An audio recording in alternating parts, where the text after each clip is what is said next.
வீடியோவில் ஆதார் கார்டில் அட்ரஸ் எப்படி சேஞ்ச் பண்ணுறது அப்படிங்கிறத பற்றியும், அது கூடவே ஆதார் கார்டில் கேர் ஆஃப் இல்லை அப்படின்னா அதை எப்படி ஆட் பண்ணுறது அப்படிங்கிறத பற்றி தான் நம்ம பார்க்க போகணும்.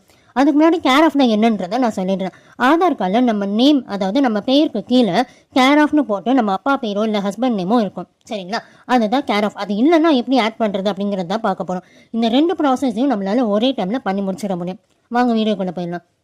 ஸோ இப்போ கூகுளில் போயிட்டு UIDAI ஆதார் லாகின் அப்படின்னு சொல்லிட்டு சர்ச் பண்ணுங்கள். சர்ச் பண்ண உடனே இப்போ உங்களுக்கு ஃபஸ்ட்டில் ஒரு லிங்க் வந்து பார்த்தீங்களா, லாகின் மை ஆதார் UIDAIன்னு சொல்லிட்டு அதை கிளிக் பண்ணிக்கோங்க.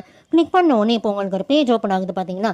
ஸோ ரைட் ஹேண்ட் சைடில் பார்த்தீங்கன்னா லாகின் சொல்லிட்டு ஒன்று இருக்குல்ல, அதை கிளிக் பண்ணிவிட்டு இப்போ நீங்கள் என்ன பண்ணுங்கள், உங்களுடைய ஆதார் நம்பரை என்ட்ரு பண்ணுங்கள். உங்களோட ஆதார் நம்பர் போட்டுட்டு கேப்சா என்ட்ரு பண்ணிவிட்டு சென்ட் ஓடிபின்னு கொடுத்தீங்கன்னா ஆதார் கார்டு கூட லிங்க் ஆகிருக்கிற மொபைல் நம்பருக்கு ஓடிபி போகும், சரிங்களா?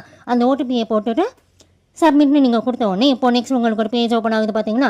அங்கே வந்து நீங்கள் லெஃப்ட் ஹேண்ட் சைடில் பார்த்தீங்கன்னா அட்ரஸ் அப்டேட்னு இருக்குல்ல, அதை கிளிக் பண்ணுங்கள். இப்போ நீங்கள் கிளிக் பண்ண ஒரு பேஜ் ஓப்பன் ஆகுது பார்த்தீங்களா. அந்த பேஜில் 2 ஆப்ஷன்ஸ் கொடுத்துருக்காங்க. ஃபர்ஸ்ட் ஆப்ஷன் என்னென்னா அப்டேட் அட்ரஸ் யூசிங் டாக்குமெண்ட்ஸ்னு சொல்லிட்டு கொடுத்துருக்காங்க. அந்த ஆப்ஷன் யார் தெரியுமா யூஸ் பண்ணலாம்? இப்போ உங்கள் ஆதார் கார்டில் வந்து உங்கள் நேமுக்கு கீழே கேர் ஆஃப் மென்ஷன் பண்ணியிருந்தாங்கன்னு வச்சுக்கோங்களேன். கேர் ஆஃப், அதாவது உங்கள் அப்பா நேமோ இல்லை உங்கள் ஹஸ்பண்ட் நேமோ இருந்துச்சு அப்படின்னா நீங்கள் வெறும் அட்ரஸ் மட்டும் தானே அப்போ மாற்ற வேண்டியதாக இருக்கும்.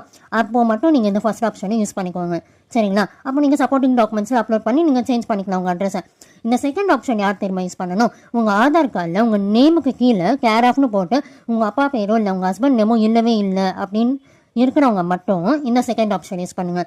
ஏன்னா இந்த செகண்ட் ஆப்ஷனில் என்ன ஒன்றுனா, இப்போ நீங்கள் உங்கள் அப்பாவோட ஆதார் கார்டு வச்சு நீங்கள் உங்களுக்கு அட்ரஸ் சேஞ்ச் பண்ணுறீங்க அப்படின்னா உங்கள் அப்பாவோட ஆதார் கார்டில் அட்ரஸ் எப்படி இருக்கோ அது அப்படியே உங்கள் ஆதார் கார்டுக்கு வந்துடும். அது கூடவே யாரோட ஆதார் கார்டு வச்சு நீங்கள் பண்ணுறீங்களோ அவங்கள தான் கேர் ஆஃப்னு போட்டு வரும். நான் சொல்கிறது புரியுதா? இப்போ உங்கள் அப்பாவோட ஆதார் கார்டு வச்சு நீங்கள் உங்கள் அட்ரஸை சேஞ்ச் பண்ணுறீங்க அப்படின்னா உங்கள் அப்பாவோட ஆதார் கார்டில் அட்ரஸ் எப்படி இருக்கோ அது அப்படியே மாறாமல் உங்கள் ஆதார் கார்டுக்கு வந்துடும். அது கூடவே அவங்களோட பேர் தான் கேர் ஆஃபில் போட்டு வரும். ஏன்னா உங்கள் அப்பாவோட ஆதார் கார்டு தானே வச்சு பண்ணியிருக்கீங்க. ஸோ அப்போ உங்கள் அப்பாவோட பேர் தான் கேர் ஆஃபில் போட்டு வரும், சரிங்களா? சப்போஸ் உங்கள் அம்மாவோட ஆதார்